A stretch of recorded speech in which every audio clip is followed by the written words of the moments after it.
اعوذ باللہ من الشیطان الرجیم بسم اللہ الرحمن الرحیم رب اشرح لی صدری ویسر لی امری واحلل عقدۃ من لسانی یفقہوا قولی۔ تمام سننے والوں کو السلام علیکم۔ اللہ پاک کے کرم اور فضل سے، اس کی دی ہوئی توفیق سے سورۃ بقرہ کے آیات کا جو نور ہدایت اللہ پاک عطا فرما رہے ہیں، اسی سلسلے کو آگے بڑھاتے ہوئے آپ نے آیت مبارکہ سماعت فرمائی، جس میں رب تعالیٰ نے فرمایا وَقُلْنَا، اور ہم نے کہا، یا آدم، اے آدم، اسکن، یا آدم اسکن، یعنی اے آدم تم رہو، انتا تم، وزوجک الجنہ، اور تمہاری بیوی جنت میں، وَكُلَا، اور تم دونوں کھاؤ، منہا، اس میں سے، رغداً، اطمینان سے، حیثو شیتما، حیثو، جہاں، شیتما تم چاہو، ولا، اور نہ، تقربا، قریب جانا، ہذہ، اس، شجرہ، اس درخت کے، فتکونا، پھر تم ہو جاؤ گے، من الظالمین، ظالموں میں سے۔ اور ہم نے فرمایا کہ اے آدم، تم اور تمہاری بیوی جنت میں رہو، کھاؤ اور اس میں سے بے روک ٹوک جہاں تمہارا جی چاہے، مگر اس پیڑ کے پاس نہ جانا کہ حد سے بڑھنے والوں میں ہو جاؤ گے۔ اللہ پاک نے جو برکتیں، بزرگی عطا فرمائی حضرت آدم علیہ السلام کو، اسی سلسلے میں یہ اس میں ذکر کیا جا رہا ہے کہ حضرت آدم علیہ السلام کو جب یہ رب تعالیٰ نے بنایا تو انہیں ایک اونگ کی کیفیت میں وہ ہوئے، ان پہ اونگ طاری کر دی گئی، تو ان کے پسلی مبارک میں سے حضرت حوا علیہ السلام کو بنایا گیا۔ تو ابن عباس رضی اللہ تعالیٰ عنہ، ابن مسعود رضی اللہ تعالیٰ عنہ، اور اس کے علاوہ بھی صحابہ کرام رضوان اللہ اجمعین سے مروی ہے تفسیر ابن کثیر میں کہ ابلیس کو جب جنت سے نکالنے کے بعد حضرت آدم علیہ السلام کو جنت میں جگہ دی گئی، لیکن اس وقت وہ تنہا تھے، اس وجہ سے ان پہ جب نیند کی کیفیت وہ طاری ہوئی اور حضرت حوا کو ان سے پیدا کیا گیا، جاگ کر وہ جب اسے دیکھتے ہیں، ان کو دیکھتے ہیں تو پوچھتے ہیں تم کون ہو اور کیوں پیدا کی گئی ہو؟ تو حضرت حوا نے علیہ السلام نے فرمایا کہ میں ایک عورت ہوں اور آپ کے ساتھ رہنے اور تسکین کا سبب بننے کے لیے پیدا کی گئی ہوں۔ تو جھٹ سے فرشتوں نے پوچھا کہ فرمائیے ان کا نام کیا ہے؟ تو حضرت آدم علیہ السلام نے کہا حوا۔ انہوں نے کہا اس نام کی وجہ؟ فرمایا اس لیے کہ یہ ایک زندہ سے پیدا کی گئی ہے۔ اور وہیں اللہ پاک کی آواز آئی کہ اے آدم، اب تم اور تمہاری بیوی جنت میں آرام و اطمینان سے رہو اور جو چاہو کھاؤ پیو، یعنی جو چاہو کھاؤ پیو اور جنت میں رہو۔ جنت میں ان کو عطا کیا گیا یہ مقام کہ آپ جو چاہیں کھائیں پئیں اور رہیں۔ تو اسی میں جب یہ تذکرہ آتا ہے اسی آیت مبارکہ میں کہ وہ جو درخت کا مسئلہ تھا جہاں پہ منع فرمایا گیا کہ جو چاہو کھاؤ پیے لیکن اس درخت کے پاس نہیں آنا، تو بہت سارے مفسرین کرام اور علماء کرام کا یہ ماننا ہے کہ وہ درخت یا وہ جو اس کا پھل تھا وہ گندم کہا جاتا ہے کہ گندم تھی۔ اور اسی مقام پر بے ساختہ یہ خیال بھی پریشان کرنے لگتا ہے کہ انبیاء کرام سے بھی سرزد ہوئے گناہ۔ تو اس کے جواب میں یہ ہے کہ قرآن پاک میں جگہ جگہ انبیاء کرام میں ایسی چیزیں منسوب ہیں جو گناہ ہیں، اور ان امور پر انبیاء کی شدید ندامت اور استغفار بھی تو مقبول ہے نا۔ وہ انہوں نے یہ اجتہادی ان سے گناہ سرزد ہوا تھا، یعنی اجتہادی سے مراد یہ ہے کہ ارادتاً نہیں تھا، قصداً یہ کام نہیں کیا تھا۔ اور ویسے بھی رب تعالیٰ کے یہ جو الفاظ ہیں قرآن پاک کے، رب تعالیٰ نے یہ فرمایا تھا کہ اس کے قریب مت جانا، یہ نہیں فرمایا تھا کہ اس کا پھل نہ کھانا، یہ نہیں فرمایا تھا، یہ فرمایا تھا کہ اس کے قریب مت جانا۔ تو قریب تو وہ نہیں گئے، وہ جو پھل ان کے پاس پہنچا حضرت آدم علیہ السلام کے پاس، وہ تو حضرت حوا علیہ السلام کے ذریعے پہنچا نا، وہ خود تو نہیں گئے، انہوں نے تو نہیں توڑا، وہ اس کے قریب بھی نہیں گئے، اور اگر وہ منع فرما دیا جاتا پھل تو پھل نہ کھاتے، لیکن قریب جانے کا منع فرمایا گیا، قریب نہیں گئے اور پھل کھا لیا۔ اور یہ ایک اتحادی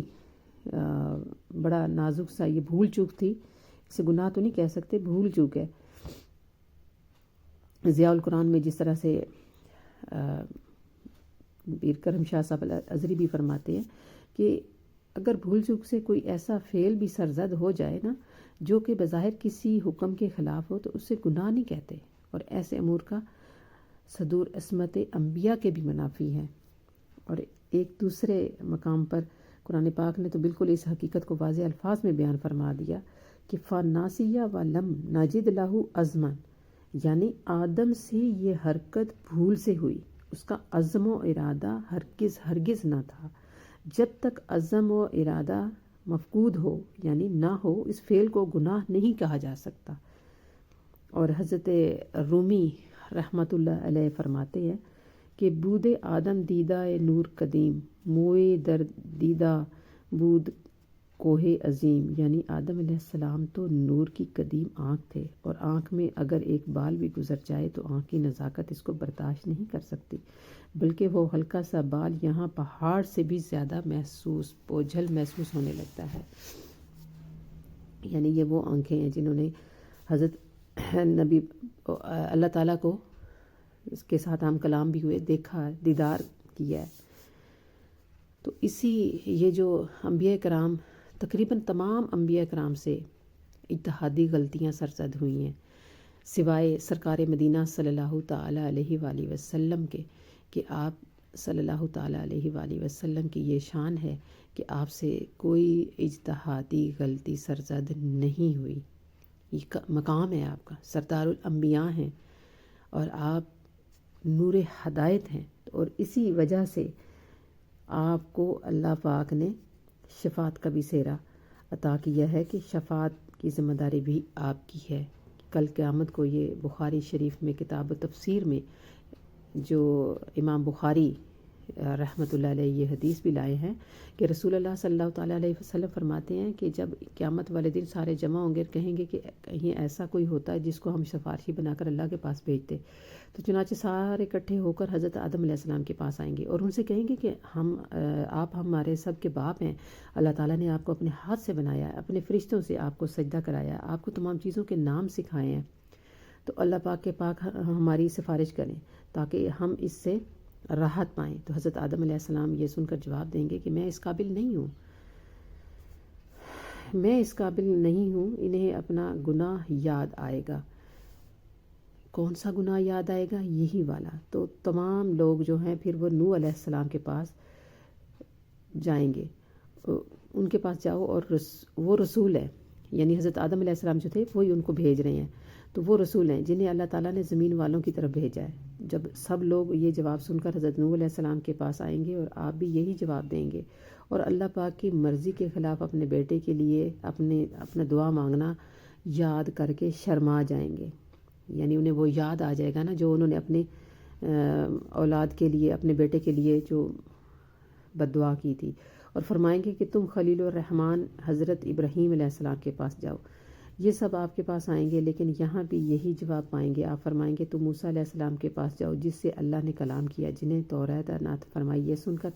سب کے سب حضرت موسیٰ علیہ السلام کے پاس آئیں گے اور آپ سے بھی یہی درخواست کریں گے، لیکن یہاں سے بھی یہی جواب پائیں گے، اور آپ کو بھی ایک شخص و بغیر قصاص کے مار ڈالنا یاد آ جائے گا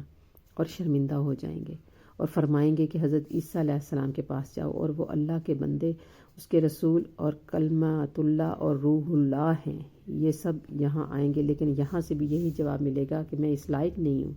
تو محمد صلی اللہ تعالیٰ علیہ وآلہ وسلم کے پاس جاؤ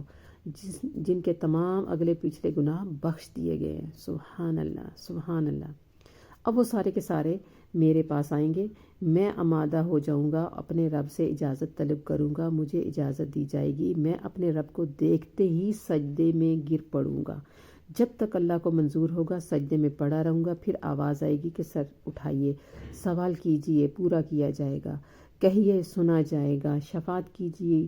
قبول کی جائے گی۔ اب میں اپنا سر اٹھاؤں گا اور اللہ پاک کی وہ تمام تعریفیں بیان کروں گا جو اسی وقت اللہ تعالیٰ مجھے سکھائے گا۔ پھر میں شفاعت کروں گا، میرے لیے حد مقرر کر دی جائے گی، میں انہیں جنت میں پہنچا کر پھر آؤں گا، پھر اپنے رب کو دیکھ کر اسی طرح سجدے میں گر پڑوں گا، پھر شفاعت کروں گا، پھر حد مقرر ہوگی، انہیں بھی جنت میں پہنچا کر تیسری مرتبہ آؤں گا، پھر چوتھی بار حاضر ہوں گا، یہاں تک کہ جہنم میں صرف وہی رہ جائیں گے جنہیں قرآن نے رکھا ہو اور جن کے لیے جہنم ہمیشگی واجب ہوگی، یعنی شرک اور کفر کرنے والے۔ یہ صحیح مسلم شریف، نسائی، ابن ماجہ میں یہ حدیث مبارکہ موجود ہے۔ تو اللہ پاک ہمیں حق بولنے، حق سننے اور حق سمجھنے کی توفیق عطا فرمائے۔ اعوذ باللہ من الشیطان الرجیم، بسم اللہ الرحمن الرحیم۔ وَقُلْنَا يَا آدَمُ اسْكُنْ أَنْتَ وَزَوْجُكَ الْجَنَّةَ وَكُلَا مِنْهَا رَغَدًا حَيْثُ شِئْتُمَا وَلَا تَقْرَبَا هَٰذِهِ الشَّجَرَةَ فَتَكُونَا مِنَ الظَّالِمِينَ۔ صدق اللہ العظیم۔